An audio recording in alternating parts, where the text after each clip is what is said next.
Hello, I'm Tom Bushlack, and welcome to Igniting Compassion, a mini course guide for integrating contemplation and compassionate social action.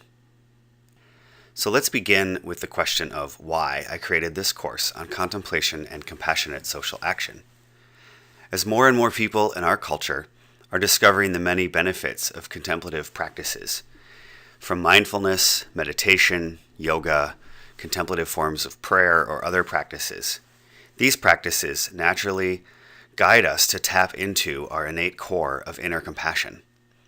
We awaken our desire for good for ourselves, for others, and for the world. We become woke both to our natural desire for goodness and justice, and also to the suffering of others and the injustices in our communities. At the same time, however, many of us find ourselves overwhelmed by the sheer number and magnitude of social injustices in our local communities, our nations, and in the global community. This in and of itself can be overwhelming and disempowering. We also live in a world of information overload, whether it is from traditional forms of media or infotainment or newer forms of social media. We are awash in information, but not all of this information is helpful or empowering. Much of it, in fact, seems intentionally designed to keep us fearful, judgmental, and fragmented, both as individuals and as a society.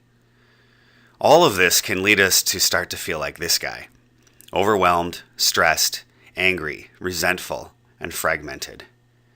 Both the ancient and modern teachers who have passed on contemplative spiritual traditions and modern psychologists and neuroscientists all tell us that we make poor decisions in these kinds of hot states.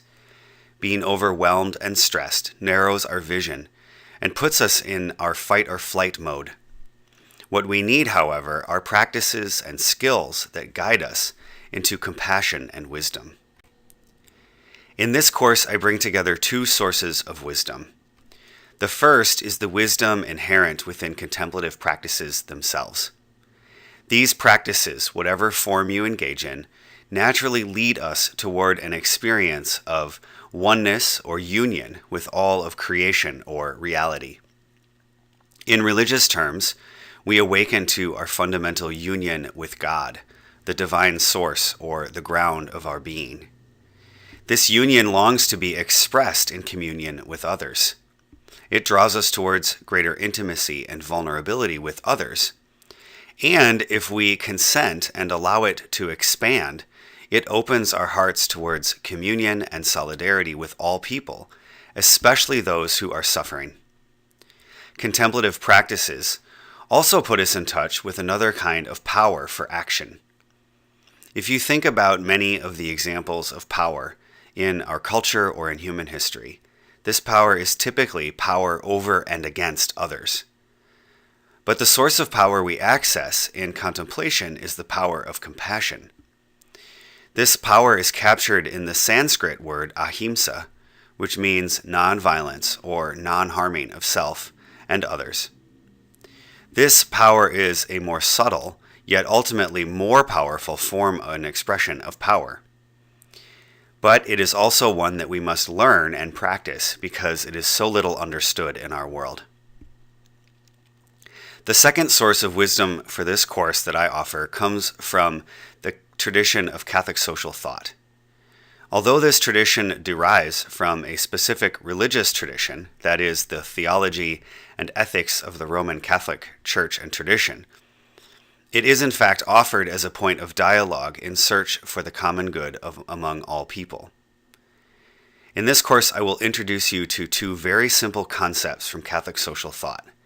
And these can be exercised by anyone, regardless of your spiritual or religious background, or if you commit or come from no background at all. The first is a simple three-part discernment model, which I will introduce in a moment, and the second is the principle of subsidiarity, which I will introduce in exercise 2. The model and method of ethical discernment offered by Catholic social thought involves 3 simple stages of see, judge, and act. This suggests that before we try to decide what to do, we first need to see. That is, we need to cultivate an ability to see the context of our actions as clearly as possible. And this context includes both the external social situation and our interior states, our thoughts, emotions, beliefs, values, and desires that lead us to act in the first place. Contemplative practices place us directly in contact with our immediate embodied experience, and this can help us to see as clearly as possible.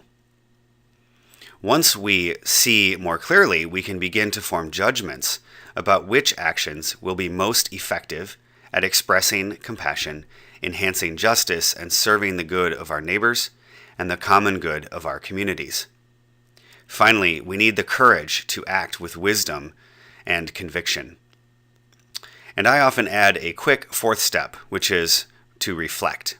This fourth step reminds us that this is not a once and done kind of process, but this method is iterative. That is, we continue to repeat and refine our capacity for discernment as we move deeper into our contemplative practice and as we dialogue and work with and alongside others in pursuit of compassionate social action. So, that's Igniting Compassion in a nutshell. If you're ready, let's move right into the first exercise, a guided meditation to get you centered in a contemplative practice and state, and in touch with your innate passion for justice and compassion.